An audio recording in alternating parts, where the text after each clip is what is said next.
देखिए पहला क्वेश्चन यहाँ पर कह रहा है कि जल विद्युत शक्ति केंद्र का अंतिम भाग होता है, यानी कि जो हमारा हाइड्रो पावर प्लांट होता है, इस पावर प्लांट का जो अंतिम भाग होता है उसको हम क्या बोलते हैं? ठीक है, तो उसको बोलते हैं हम टेल रेज। टेल रेज का होता है जो पानी को हमारा कहाँ जोड़ता है, नदी में जोड़ता है, उसको हम बोलते हैं टेल रेज। नेक्स्ट क्वेश्चन देखेंगे हम। देखिए नेक्स्ट क्वेश्चन कहता है कि निम्नलिखित में से कौन सा एक गैस फायर पावर स्टेशन में ऊर्जा का प्रथम स्रोत है? ठीक है, तो जो हमारे गैस पावर प्लांट होते हैं वहां पर हमारा जो ऊर्जा का प्रथम स्रोत होता है वो क्या होता है? हमारा यहाँ पर प्राकृतिक गैस, क्योंकि हम नेचुरल गैसों का प्रयोग वहां पर क्या करते हैं? फायर के लिए करते हैं। फायर का मतलब होता है किसी चीज को जलाना। नेक्स्ट क्वेश्चन देखेंगे। देखो नेक्स्ट क्वेश्चन कह रहा है कि ईंधन सेल में विद्युत ऊर्जा से उत्पन्न होती है, तो किस कारण हमारी विद्युत ऊर्जा उत्पन्न होती है? कौन से सेल में? ईंधन सेल में। तो यहाँ पर क्या होता है? देखो जो हमारे हाइड्रोजन और ऑक्सीजन होता है इनमें क्या होता है? आपस में रिएक्शन होता है, इसके कारण क्या उत्पन्न होती है? इलेक्ट्रिसिटी उत्पन्न होती है। तो इसका ऑप्शन नंबर फर्स्ट हो जाएगा, हाइड्रोजन के ऑक्सीजन के प्रतिक्रिया के कारण, यानी दोनों में क्या होता है? आपस में रिएक्शन होता है। अब नेक्स्ट क्वेश्चन को देखते हैं। अब नेक्स्ट क्वेश्चन कह रहा है कि जल विद्युत संयंत्र यानी कि हाइड्रो पावर प्लांट में हिल्लोल तालाब, जिसको हम क्या बोलते हैं इंग्लिश में सर्ज टैंक, का कार्य क्या होता है? तो सर्ज टैंक का कार्य क्या होता है? हमारा जो हमारा एक्स्ट्रा पानी होता है ना उसको रोकना। कौन रोकता है? सर्ज टैंक रोकता है। तो इसका आंसर हो जाएगा हमारा वाटर हैमर को रोकना। हैमर मतलब क्या होता है? चोट।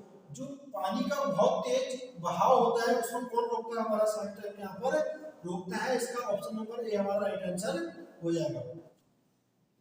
देखो नेक्स्ट क्वेश्चन यहाँ पर कह रहा है कि गैस टरबाइन में जलते हुए ईंधन से आगे कुछ वायु प्रवेश कराई जाती है। इसका कहने का मतलब क्या है कि जो हमारी गैस टरबाइन होती है उसमें क्या करते हैं हम? जो हमारा ईंधन जलता है उससे पहले क्या करते हैं? उसमें कुछ वायु को हम प्रवेश कराते हैं। फिर आगे कहता है कि ताकि टरबाइन में प्रवेश करने वाले दहन उत्पादन के तापमान को कम किया जा सके। इस देखो हवा को प्रवेश करने का मेन कारण क्या है? क्योंकि जो दहन होने वाली चीज है हमारी, उसका तापमान क्या कर सकते हैं? हम कम कर सके। अब फिर उसके बाद पूछता है कि टरबाइन में दहन में प्रवेशित दहन उत्पादन का तापमान कितना होता है? मतलब जो चीज हमारी जलती है उसका तापमान कितना होता है? तो उसका तापमान होता है हमारा 650 से लेके 825 डिग्री सेल्सियस तक होता है। ऑप्शन नंबर ए इसका क्या हो जाएगा? राइट आंसर हो जाएगा। नेक्स्ट क्वेश्चन देखो यहाँ पे कह रहा है कि गैस टरबाइन में हानि होती है। ठीक है, तो हमारे किसकी लॉस पूछ रहा है? यहाँ पर हमारा गैस टरबाइन की। यहाँ पर एक मिस्टेक से क्या छपा है? गैर। तो गैर टरबाइन नहीं होता, ये होता है हमारा कौन सा? Gas turbine. तो गैस टरबाइन की हमारा लॉस क्या होता है? ये हमारा क्या यहाँ पर क्वेश्चन है। देखो पहला ऑप्शन दे रहा है कि उसकी दक्षता डीजल संयंत्र की अपेक्षा क्या होती है? कम होती है। यानी कि हमारी जो गैस टरबाइन होता है इसमें हीट जो उत्पन्न होती है वो डीजल शक्ति संयंत्र की अपेक्षा क्या होती है? कम होती है, जो इसका क्या होगा? एक लॉस होता है। दूसरा कह रहा है कि डीजल शक्ति संयंत्रों की तुलना में स्टार्टिंग क्या होता है? इसका कठिन होता है। तो ये भी ऑप्शन हमारा क्या रहेगा? सही रहेगा, क्योंकि ये भी इसकी क्या होते हैं? लॉस होते हैं। क्योंकि गैस टरबाइन का स्टार्टिंग करना क्या होता है? थोड़ा इसको कठिन होता है। नेक्स्ट ऑप्शन देखिए कह रहा है कि इस संयंत्र के विभिन्न भागों में विशेष धातुओं और विशेष धातुओं का उपयोग किया जाता है। ये भी हमारा क्या रहेगा? आंसर सही रहेगा। ये भी इसका क्या है? लॉस है, क्योंकि जो हमारी गैस टरबाइन होती है यहाँ पर बहुत धातुएं और हम इस धातुओं का प्रयोग करते हैं, जिनका कॉस्ट क्या होता है? इसके कारण का बढ़ जाता है किसका? गैस टरबाइन का। तो उपरोक्त सभी यानी कि डी ऑप्शन हमारा क्या हो जाएगा? इसका राइट आंसर हो जाएगा। अब हम देखेंगे नेक्स्ट क्वेश्चन। नेक्स्ट क्वेश्चन कहता है कि डीजल संयंत्र केंद्रों की औसत आयु लगभग होती है, यानी कि हमारे जो डीजल पावर प्लांट होते हैं इनकी जो एज होती है वो कितनी होती है? आयु की यहाँ पर क्या कर रहा है? बात कर रहा है। तो देखो जो हमारे डीजल पावर प्लांट होते हैं इनकी जो आयु होती है 20 वर्ष, यानी कि ऑप्शन नंबर डी हमारा क्या रहेगा? यहाँ पर सही आंसर रहेगा 20 वर्ष। अब देखिए क्वेश्चन कहता है डीजल शक्ति संयंत्रों की कौन सी लागत अधिक होती है? तो डीजल शक्ति संयंत्र में क्या होता है? हमको डेली क्या करना पड़ता है? इसमें डीजल डालना पड़ता है, जिससे इसका क्या होता है? रनिंग कॉस्ट हमारा बढ़ जाता है। तो ऑप्शन क्या होगा? इसका बी हो जाएगा परिचालन, यानी कि इसका परिचालन यानी कि चलाना क्या होता है? इसका खर्चा इसका उसमें इंक्रीज यानी कि बढ़ता है। ठीक है, अधिक लागत क्या होता पड़ती है। देखिए नेक्स्ट क्वेश्चन यहाँ पर कह रहा है कि गैस टरबाइन का लाभ यह होता है। तो गैस टरबाइन का एडवांटेज हमसे यहाँ पर पूछा जा रहा है। तो पहला ऑप्शन है इसकी पूंजी लागत क्या होती है? कम होती है। तो इसकी लागत क्या होती है? कम होती है, क्योंकि कम खर्चा हमको मिल जाता है। नेक्स्ट कह रहा है इसमें कंपन कम होती है। तो ये भी ऑप्शन हमारा क्या रहेगा? सही रहेगा, क्योंकि इसमें कंपन यानी कि वाइब्रेशन क्या होता है, कम होता है। नेक्स्ट है स्टैटिक टॉर्क उच्च होता है।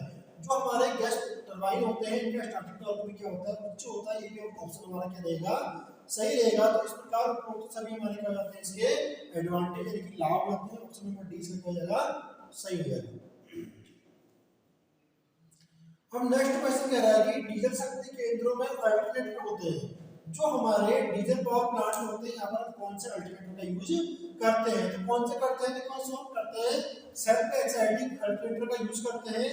और ये क्या होते हैं, ऑटोमेटिकली इनके अंदर लगा रहता है, रेगुलेटर लगा रहता है। तो ऑप्शन नंबर सी सही होगा, क्योंकि ये कह रहा है देखो सेल्फ एक्साइटिंग भी होते हैं, वो क्या होता है इसमें ऑटोमेटिक रेगुलेटिंग भी इसकी सुविधा होती है। तो ऑप्शन नंबर सी हमारा क्या रहेगा, सही रहेगा।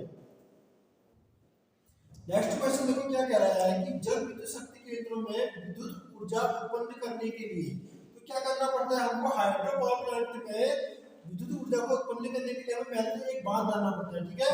तो पहला ऑप्शन क्या है कि बांध के इस तरफ पानी के जल टरबाइन को चलाई जाती है। दूसरा कह रहा है कि पानी की गतिज ऊर्जा। तो ऑप्शन नंबर क्या होता है, देखो पानी को क्या करते हैं हम गतिज ऊर्जा के रूप में किसमें छोड़ते हैं, टरबाइन में छोड़ते हैं, जिससे हमारी टरबाइन रोटेट करती है और अल्टरनेटर को घुमाती है। अल्टरनेटर हमको क्या देता है, बिजली देता है। तो ऑप्शन नंबर 20 का सही होगा, पानी के गतिज ऊर्जा द्वारा जल को टरबाइन में क्या करना है, चलाया जाता है। देखो नेक्स्ट क्वेश्चन कह रहा है कि अत्यधिक वर्षा या अन्य कारणों से बांध के जल स्तर को नियंत्रित करने के लिए क्या उपयोग किया जाता है। अब मान लो हमारा क्या है, एक क्या बना है, हमारा बांध बना है। अगर वर्षा के कारण उसमें क्या आती है, बाढ़ आती है या उसका जल का स्तर ऊंचा होता है, उस कंडीशन में हमारे बांध के क्या होते हैं, टूटने के चांसेस बहुत ज्यादा बढ़ जाते हैं। तो उसको रोकने के लिए क्या करते हैं, उसमें उत्प्लवन मार्ग यानी कि शिल्पी वे का प्रयोग करते हैं, जो हमारे बांध को क्या करता है, प्रोटेक्ट करता है, टूटने से बचाता है। अब नेक्स्ट क्वेश्चन हम देखते हैं, ये कहता है कि गैस टरबाइन संयंत्र का मुख्य लाभ यह होता है, ठीक है। तो क्या हमारे गैस टरबाइन का मुख्य लाभ होता है, ये प्रिंटिंग यहाँ पर गैर हो चुका है।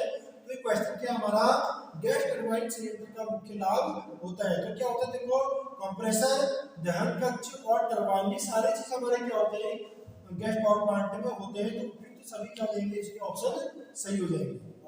अब देखिए नेक्स्ट क्वेश्चन कह रहा है कि निम्न में से किसे जियोथर्मल स्टेशनों में पावर उत्पन्न करने के लिए उपयोग किया जाता है।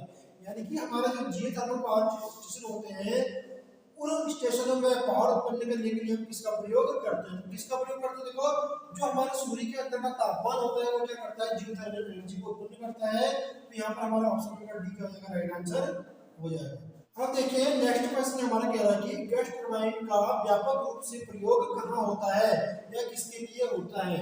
तो जो हमारे यहाँ पर गैस टरबाइन होते हैं, इसका कॉमर्शियली जो यूज करते हैं, कहाँ करते हैं, एयरप्लेन में, यानी कि हवाई जहाज में इसका प्रयोग हम करते हैं गैस टरबाइन का। तो ऑप्शन नंबर बी हमारा क्या होगा, हमको राइट आंसर होगा। देखो नेक्स्ट क्वेश्चन हमारा कह रहा है यहाँ पर किसी थर्मल पावर प्लांट की दक्षता कितनी होती है, ठीक है। तो परसेंट को पूछना हमारा, थर्मल पावर प्लांट जो हमारे होते हैं की एफिशिएंसी कितनी होती है, तो कितनी होती है हमारी 35%, ठीक है। 35% हमारी इसकी एफिशिएंसी होती है। तो ऑप्शन नंबर डी क्या हो जाएगा, इसका राइट आंसर हमारा हो जाएगा। अब देखिए नेक्स्ट क्वेश्चन कहता है कि तापीय बिजली संयंत्र में प्रयुक्त होने वाले कोयले में राख की मात्रा कितनी होती है, ठीक है। तो थर्मल पावर प्लांट में क्या करते हैं, कोयले को ईंधन के रूप में प्रयोग करते हैं। तो कोयले को हम वहां पर जलाते हैं, ठीक है। तो उस कंडीशन में पूछ रहा है कि कोयले में अगर हम जो कितना परसेंट कोयला निकलता है, मान लो हमने 100 केजी कोयला वहां पर जला दिया है, तो उसमें कितनी परसेंट हमारी क्या निकलेगी, एस यानी कि राख निकलेगी। तो ये कितनी निकलती है हमारी, हमेशा 20% निकलती है। तो ऑप्शन नंबर सी क्या हो जाएगा, इसका राइट आंसर हो जाएगा। अगर हम 100 केजी कोयले को यहाँ पर प्रयोग करते हैं तो उसमें 20 केजी हमारा क्या निकलेगा, राख निकलेगा। नेक्स्ट क्वेश्चन देखिए कहता है कि परमाणु शक्ति केंद्र में यह हानि नहीं होती है। हमारे जो न्यूक्लियर पावर प्लांट होते हैं इनमें कौन सी हानि हमारी नहीं होती है। नंबर एक ऑप्शन देखो पहला कहता है कि परमाणु शक्ति केंद्रों की आउटपुट को आवश्यकतानुसार नियंत्रण किया जा सकता है। तो ये तो इसका बिल्कुल सही हो चुका है, क्योंकि जो हमारे न्यूक्लियर पावर प्लांट होते हैं इसके आउटपुट को हम क्या कर सकते हैं, कंट्रोल कर सकते हैं। तो ये ऑप्शन हमारा क्या हो जाएगा, इसका सही हो जाएगा, क्योंकि इसका क्या है, लाभ है। ये पूछ रहा है कि इनसे हानि नहीं है, ठीक है। तो ये हमारा हानि नहीं है, यहाँ पर आपको बाकी ऑप्शन को देखने की जरूरत नहीं पड़ती है। नेक्स्ट क्वेश्चन नेक्स्ट क्वेश्चन कह रहा है कि परमाणु शक्ति केंद्र का लाभ है, यानी कि जो हमारे न्यूक्लियर पावर प्लांट होते हैं इसके एडवांटेज यानी कि लाभ क्या होता है।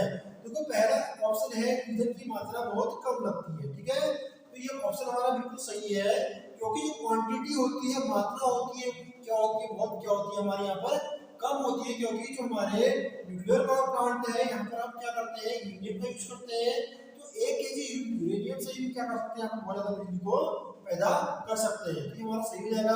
नेक्स्ट कह रहा है कि परिचालन व्यय कम होता है, यानी कि जो इसकी रनिंग कॉस्ट होती है वो क्या होती है, कम होती है, तो ये ऑप्शन में हमारा क्या रहेगा, सही रहेगा, क्योंकि इसकी रनिंग कॉस्ट क्या होती है, कम होती है। नेक्स्ट क्वेश्चन देखिए कह रहा है, देखो नेक्स्ट ऑप्शन कह रहा है कि यूनिट मूल्य कम होता है, यानी कि कोई अगर कंज्यूमर इसकी सप्लाई अगर कहां से लेते हैं, न्यूक्लियर पावर प्लांट लेते हैं, तो उसका जो बिजली का रेट होता है वो भी क्या होता है, कम होता है, तो सारे इसके क्या होते हैं, एडवांटेज होते हैं। तो ऑप्शन नंबर डी यानी कि ऑल ऑफ दीज सभी हमारा क्या रहेगा, आंसर सही रहेगा। नेक्स्ट क्वेश्चन कहता है कि नाभिकीय शक्ति केंद्रों में पर्याप्त ईंधन होता है, यानी कि जो न्यूक्लियर पावर प्लांट होते हैं यहाँ पर हम कौन सा फ्यूल का यूज करते हैं ईंधन के रूप में। तो सबसे पहली बात आती है यहाँ पर कह रहा है यूरेनियम, तो यूरेनियम कौन सा हमारा यहाँ पर 235, तो 235 यूरेनियम को हम यूज करते हैं।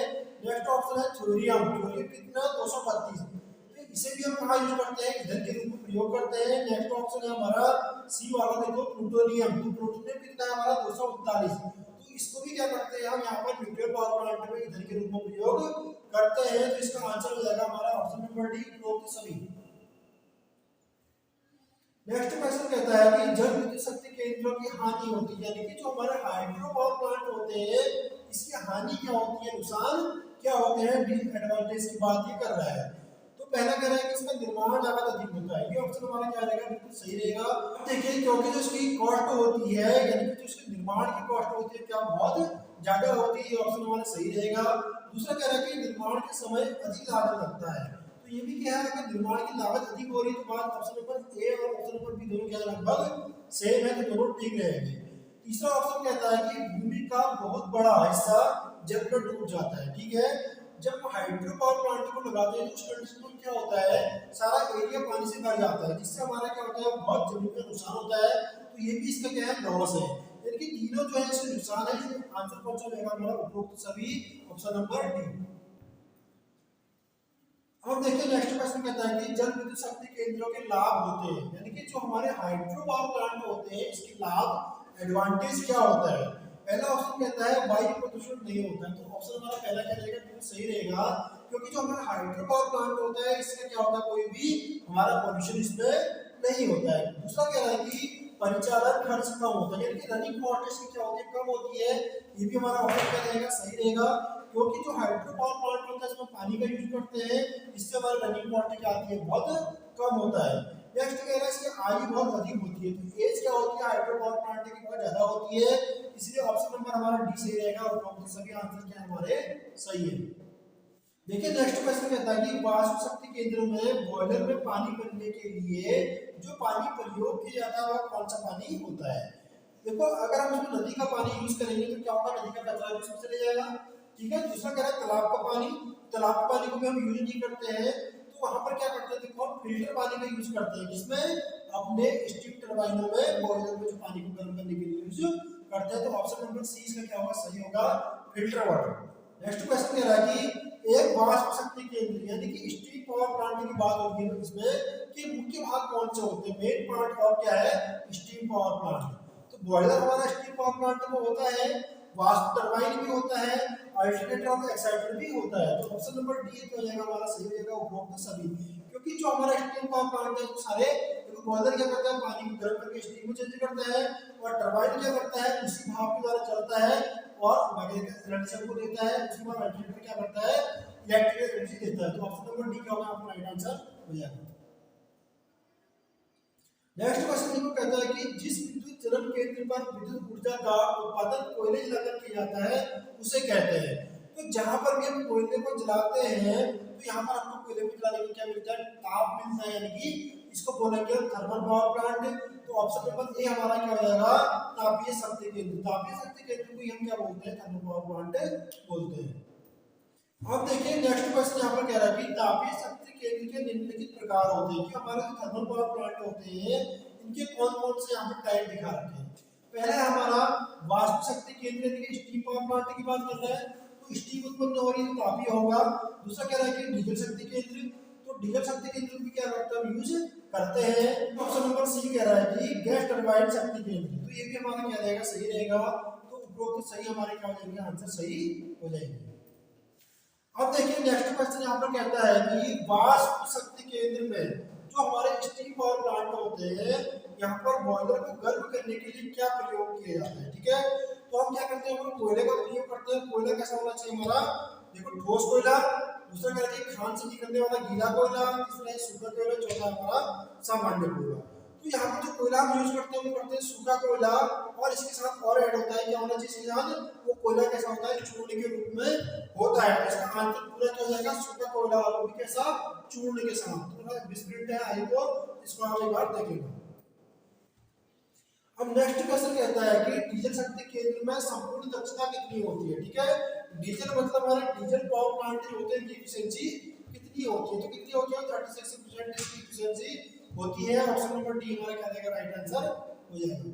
अब देखिए यहाँ पर नेक्स्ट क्वेश्चन कह रहा है कि उच्च मध्यम क्षमता के उद्योगों के लिए प्रयुक्त डीजल शक्ति केंद्र की दक्षता होती है कि कितनी एफिशिएंसी होती है जब हमारा डीजल पावर प्लांट कैसा रहेगा, उच्च यानी कि बड़ा रहेगा। तो उस कंडीशन में देखो हम 500 किलोवाट तक की बिजली को क्या कर सकते हैं, पैदा कर सकते हैं। तो ऑप्शन नंबर सी हमारा क्या होगा, राइट आंसर हो जाएगा।